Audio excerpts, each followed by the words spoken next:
Toilet guide. The profession of a toilet guide appeared in 2007 in China. At that time, city administrations began hiring people who would tell passersby where the nearest restroom was located. This was done to solve the problem of people relieving themselves directly on the streets, which was indeed a serious issue at the time. The job was paid symbolically at about 4 cents per hour. The toilet guides could be recognized by a red armband on their arm. Over time, the profession spread beyond Asia. In Europe, private toilet guides appeared. They are hired by tour groups or individual travelers. These people accompany clients around the city and know where to find free restrooms nearby. This has become especially relevant today, as many public toilets are now locked with a code printed on a cafe or store receipt. Such work requires excellent knowledge of the city and the ability to navigate quickly. For travelers, a toilet guide is not just a helper, but someone who can truly save the day when it matters most. Iceberg transporter. The profession of iceberg transporter appeared relatively recently and is connected with the global shortage of fresh water. When some countries began to experience a decline in their drinking water reserves, governments started searching for new sources. That's how the idea emerged, to transport icebergs from the South Pole directly to the shores of arid regions. Iceberg transporters are specialists who tow massive blocks of ice across the ocean. Their job is to plan a safe route, secure the iceberg with special cables, and deliver it to its destination without letting it melt along the way. The work is complex and requires a high level of training. An iceberg can weigh millions of tons, and its transportation demands powerful ships, cooling systems, and precise calculations. Professional spitter. The profession of the spitter existed in the times of our ancestors and sounds almost fantastic today. These specialists played an important role in agriculture, helping peasants grow one of the main crops of that era: turnips. The thing is, turnip seeds were so tiny that they couldn't be sown like rye or wheat. To avoid wasting even a single seed, peasants hired spitters, people who skillfully planted turnips using their mouths. They would take the seeds into their mouths and carefully spit them out onto the prepared beds in small portions. This job required dexterity, precision, and true mastery. For their work, spitters were paid in different ways. Some received money, but more often they were given a share of the future harvest. However, with the arrival of potatoes and the development of mechanization, the need for such specialists disappeared. By the beginning of the 20th century, the profession of the spitter had completely vanished, leaving behind a curious trace in the history of rural life. Lamplighter.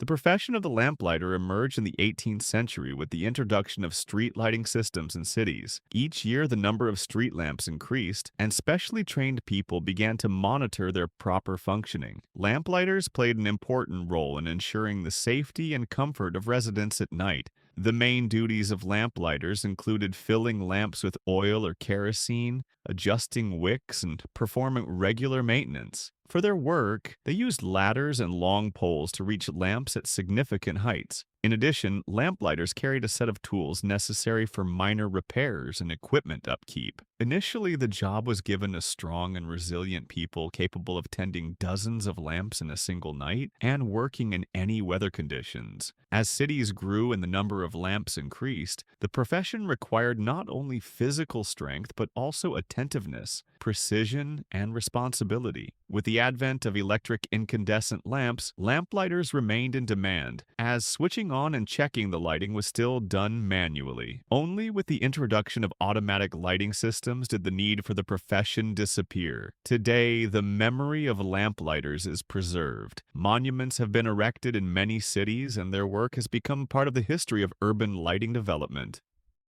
Tear seller.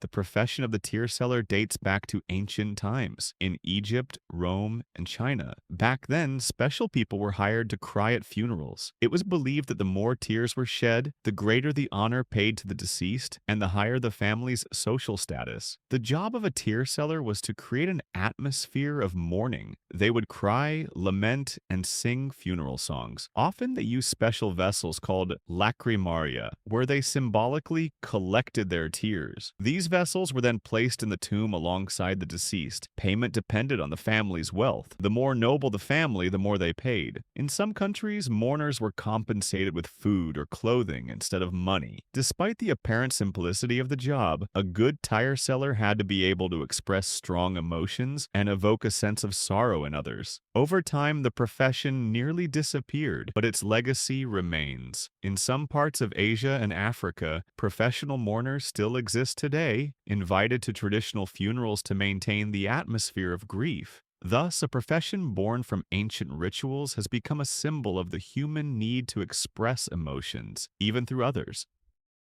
Ant catcher. The profession of ant catchers appeared relatively recently and is connected to humanity's growing fascination with the world of insects. These people search for and capture ants, from worker ants to queens, to later sell them to collectors or scientists, where the ants are kept in artificial colonies. The work of an ant catcher requires patience and keen observation. They spend hours wandering through forests, meadows, and hills, lifting stones and digging into the ground. To avoid damaging a colony, catchers use special tweezers, tubes, and even miniature pumps, carefully placing the captured ants into transparent containers. Sometimes their work involves risk. Some species bite or sting, and much of the job is done under the scorching sun.